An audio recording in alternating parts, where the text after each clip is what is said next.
Malek Chebel, ce que vous avez dit est très intéressant. En gros, vous avez si je voulais résumer, je dirais, vous exhortez les musulmans français, les Français de confession musulmane, à inventer un islam français et non pas un islam moderne et non pas un islam du Moyen Âge et étranger. Je peux résumer comme ça, c'est un peu ça. Sauf que, pardonnez-moi, mais c'est pour une fois c'est moi qui vais prendre leur défense. Vous leur demandez l'impossible. Vous leur demandez ce qui n'a jamais marché. Les réformes, entre guillemets, libérales de l'islam, j'ai noté, vous savez, les Moutazilites au IXe siècle, les chiites ismaéliens, vous connaissez ça encore mieux que moi, n'ont jamais marché. Parce que l'islam est une religion d'abord juridique avant tout, vous le savez très bien, et c'est surtout une religion théocratique. C'est une religion où tout part de Dieu et où l'homme doit se soumettre à Dieu. Le christianisme est exactement l'inverse, et surtout la modernité part de l'homme. Et donc, si vous voulez, si vous nous expliquez que l'islam doit aller vers la modernité, ça veut dire que vous dites aux musulmans de renoncer à l'islam. Et ce choix va être terrible, c'était la discussion du début de la conversation. Donc il va falloir trancher, mais trancher pas comme vous croyez. Et maintenant, je finis simplement. Vous, j'ai une autre interrogation. Je ne comprends pas comment vous pouvez dialoguer avec une religion qui nie ce que vous dites et ce que vous êtes.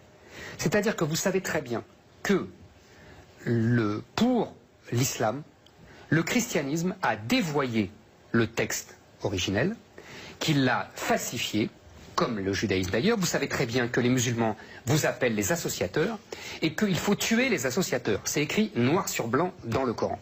Donc je ne comprends pas. En plus, quand vous dites on prie sur Marie, vous nous faites croire, ou vous voulez croire, que c'est un personnage commun. Mais c'est faux. Vous n'avez pas la même idée de ce qu'est Marie.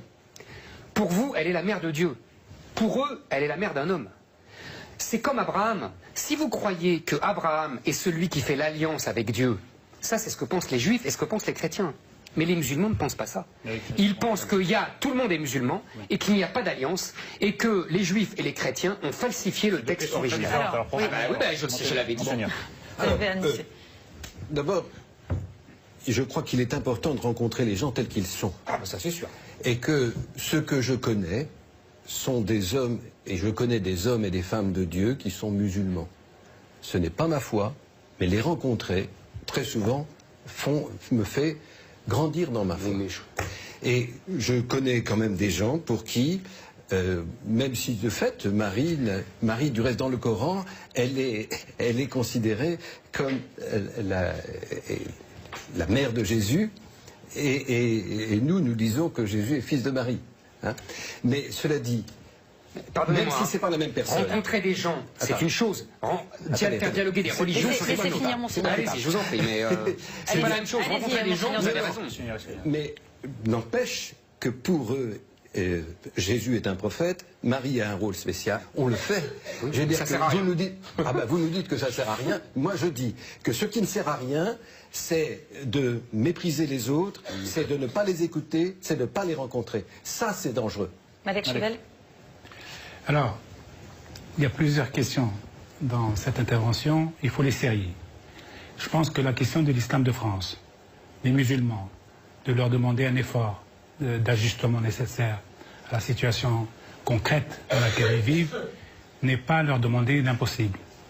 Et donc, à mes yeux, il n'y aura d'islam de France que véritablement lorsque ce sera un islam réformé. Il n'y aura d'islam de France que lorsque nous aurons véritablement quelqu'un, un imam référent. Alors c'est qui? Pour le grand imam de France, ce sont les élections. Non mais ça veut dire qu'il faut abroger la moitié du Coran, Malek Chebel. Non, pas du tout. Ça veut dire qu'il faut supprimer la moitié du Coran. Pas du tout. Le Coran s'est adapté à tous les régimes politiques. Ah non. Ah si, tous les régimes politiques. Ah non. C'est excusez-moi, non. Par devers lui. Laissez-moi terminer. Allez-y, je vous en prie. Enfin, c'est pas vrai. On parle de la France, on parle pas du Coran là. On parle de l'islam en France. L'islam, c'est pas le Coran? Non, on parle de l'islam en France. Et sans le Coran, vous faites un islam sans le Coran. On vous écoute, Moi, je suis un Malek Chebel. réformateur. Oui, mais les réformateurs, vous n'êtes pas écoutés, vous savez très bien. Tout le monde se fout des réformateurs en islam. Vous citez quand même les Mu'tazilites, vous citez les Ismaïliens. Ils ont été exécutés, tout cela. Non, pas tant que ça. C'était une minorité. Ils sont arrivés au pouvoir, figurez-vous. Ouais. Les Mu'tazilites, déjà à Bagdad. Mais c'est le rapport de force politique au sein de l'islam. Mais qui nous égoutte pas seulement les réformateurs. C'est vrai. Voilà, exactement. Vrai. Donc il y a aussi des conservateurs, certains conservateurs, et qui par certains moments étaient très brillants par lui-même, et porteurs de civilisation, etc. Bon, alors, comment pendant des siècles, pas pendant quelques jours, pendant des siècles. Je suis d'accord. Je plaide pour le grand imam de France, à travers des élections de l'ensemble des personnes concernées par la question, surtout l'équivalent d'un pape pour la France, l'équivalent d'un représentant unique qui parlerait au nom de tous les musulmans. Et qui serait la synthèse. Ça n'existe pas chez les sunnites, vous le savez, bien sûr. Ça n'existe pas chez nous. Nous sommes dans un cas d'exception. D'accord.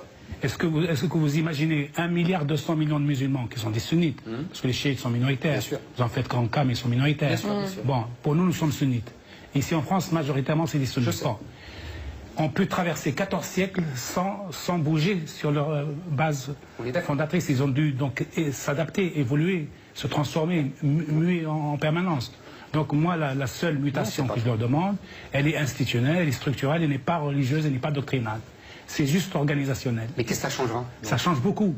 C'est-à-dire quand vous recevez beaucoup d'imams ici sur ce plateau, ben, je trouve que leur parole est tout à fait vaine. Ça, c'est ce que je lui ai dit. Elle est vaine, leur parole, parce qu'ils ont failli dans leur mission, parce que les imams sont au contact de la population, ils n'ont rien fait pour prévenir et anticiper les crises. Mais ils n'ont aucune légitimité. Ils n'ont aucune légitimité. Ce ne sont pas des prêtres dans l'islam sunnite. Ils n'ont aucune légitimité. Mais c'est important. Non, mais d'accord. Il faut dire les choses telles qu'elles sont. Bah oui. Pour une fois qu'on est d'accord en plus. J'ai terminé juste sur une. Excusez-moi, je sais. Même si on peut défendre un imam ou deux, ça ne veut pas dire que la corporation est tout à fait à la hauteur. Déjà, elle n'est pas formée, elle est autoproclamée, il se nomme imam.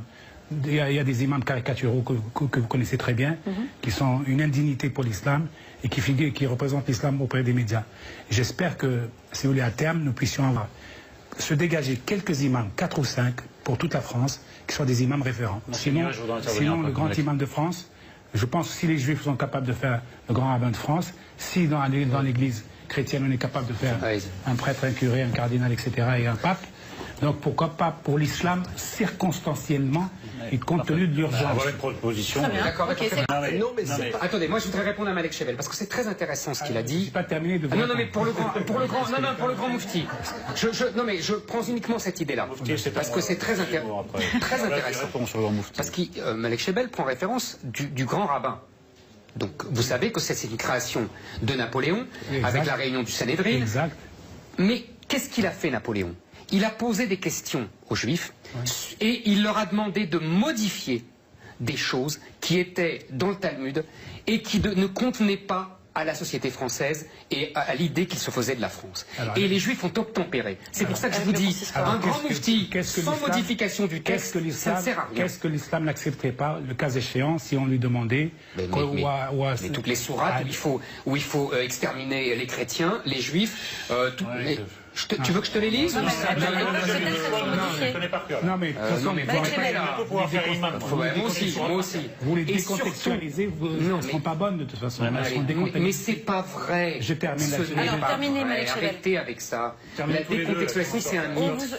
C'est un mythe. On a déjà fait le débat là. Ah oui. C'est pas un mythe puisque l'histoire nous oblige à décontextualiser. Mais c'est faux. En plus, quand vous dites qu'il faut exterminer les Juifs et les chrétiens, savez-vous qu'il y a eu un traité de non-ingérence et de non-agression mutuelle et que même a priori... S'ils sont dhimmis, oui. Ça, c'est sûr. S'ils sont dhimmis. Bah oui, s'ils sont dhimmis, s'ils sont intérieurs. C'est au moment du califat, ça n'a rien à voir. Vous mélangez les époques. Non, je ne mélange pas les époques. Mieux. Oui.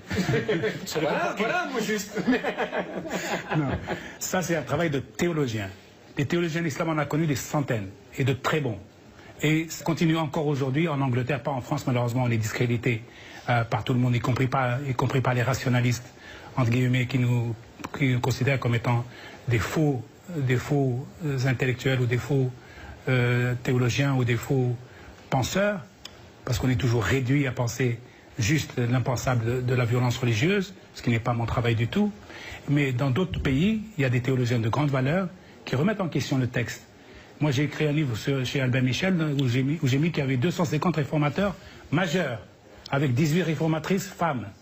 sur tous les sujets que la vie en commun nous impose. Et je rajoute un point fondateur, l'islam et le Coran, puisque le Coran c'est l'obsession de Éric Zemmour. Le Coran, vous avez des thèmes qui sont des thèmes de transcendance, le lien à Dieu, le lien au prophète, le Coran, la foi individuelle, elle est intangible. Pour le reste, c'est de l'interpersonnel. Le mariage, il a été réformé à maintes reprises. Maintenant, la polygamie n'est plus un élément statistique majeur. Par exemple, tout ce que vous voulez, le voile par exemple. Le voile, il y a certains pays qui, dans leur pays, musulmans, récusent l'idée que la femme puisse être voilée. Il y en a de moins en moins. Il y a de moins en moins parce que l'histoire des hommes, elle est faite ainsi, par des allées et venues. Des pouvoirs tyranniques à l'époque qui obligeaient, qui voulaient moderniser le pays. Que nous contestons, oui, bien sûr, que nous contestons quand ils sont aveuglément tyranniques. Dans toutes les questions liées à l'interpersonnel, y compris le lien avec les juifs et les chrétiens, il y a une réforme qui a été faite, très lente, douce, homéopathique en effet, mais tout à fait... Donc il n'y a pas d'impossibilité de principe. Il n'y a aucune impossibilité de principe. Donc je milite pour les deux. Je ne prétends pas que tous les chrétiens sont alignés sur Tertullien quand il dit que la femme est un sac de pus. Est-ce que vous avez lu ça?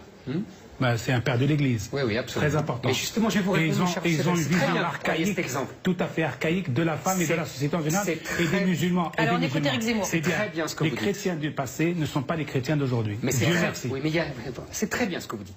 Je vais vous répondre. C'est la réalité. C'est la réalité stricte. C'est la réalité stricte. Comme saint Paul disait qu'il fallait aussi voiler les femmes. Et donc c'est saint Paul. Oui. Dans les assemblées. Voilà, dans les assemblées. Sauf qu'il y a une petite différence. Quand c'est dans le Coran, c'est Dieu qui parle. Qu'est-ce qu'il y a dans le Coran? C'est Dieu qui dit de voiler les femmes. C'est Dieu qui dit de voiler les femmes. C'est pas seulement un homme. C'est ça toute la différence. Et je vais répondre à Nolo tout à l'heure.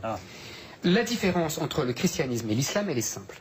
Le christianisme dépasse la loi, c'était la grande querelle avec le judaïsme d'origine, dépasse la loi par la foi.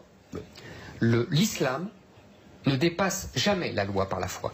L'islam voit l'obéissance comme le seul moyen, et l'obéissance à la loi, comme le seul moyen d'arriver à Dieu. Et quelle loi? La loi islamique. Laquelle? La loi islamique. Parce que la charia, la loi du corps. Laissez-moi vous dire, la charia, le mot n'a jamais été prononcé du vivant du prophète. Oui, je sais. C'est une sécrétion, c'est une création de l'histoire humaine, de l'histoire des hommes. Enfin, vous avez très vite bloqué tout. Non, mais vous avez très vite bloqué la discussion. Ils ont bloqué très vite la discussion. 3 siècles quand même après la... Ah oui, c'est très vite dans l'histoire. Hein. Non, ils ont bloqué la discussion au plan théologique. Ben oui. Ils n'ont pas empêché les juristes et les penseurs, et en particulier les libres penseurs, de transgresser en permanence les lois établies au IXe siècle. Est-ce que vous savez que les lois que nous combattons aujourd'hui, la charia, dont tout le monde se gargarise sans connaître l'historique, date du IXe siècle, c'est-à-dire il y a 11 siècles de cela. Est-ce que vous croyez que les musulmans sont suffisamment bloqués sur la chronologie de penser qu'un gars du IXe siècle, un gars comme vous et moi, un théologien, archaïque souvent, phallocrate, machiste, va m'établir des lois qui s'imposent à moi aujourd'hui. C'est exactement ce qui se passe. Je condamne ça à 100%. Mais vous êtes tout seul. Je suis pas seul. Mais vous êtes tout seul, Chebel. Vous condamnez tout seul dans votre coin. Vous êtes content, mais moi aussi je suis content. Je suis ravi de vous entendre condamner, mais vous êtes tout seul. Personne ne vous écoute. Tout le monde m'écoute. Mais non, Nolo vous écoute. Mais Nolo il n'est pas musulman. Mais on s'en fout. Mais vous gagnerez, même vous, à m'écouter d'ailleurs. Vous voyez l'obsession. Vous gagnerez à écouter musulman. Moi je suis chrétien. Votre humoriste a bien dit cette fraternité, je rajouterai cette fraternité criminelle et mortifère, n'est pas de l'islam. Ces frères qui tuent au nom d'islam, ce ne sont pas des musulmans. C'est pas vrai, monsieur. Ce ne sont pas des musulmans. Ce sont des gens idéologisés, manipulés par... Ce sont des musulmans. Déclarés apostats. Ce sont des musulmans, pardonnez-moi. Attendez, justement, notre cas, nous précis, c'est que nous visons à plus de citoyenneté de ces jeunes-là, y compris dans les banlieues. On ne les sauvera pas en les mettant dans une mosquée, en leur disant vous cherchez la transcendance. Il faut les remettre dans la cité, et c'est dans la cité qu'on pourra travailler. Très bien. Non, ils le veulent, nous inquiétons. On va terminer là-dessus. Merci beaucoup, merci infiniment.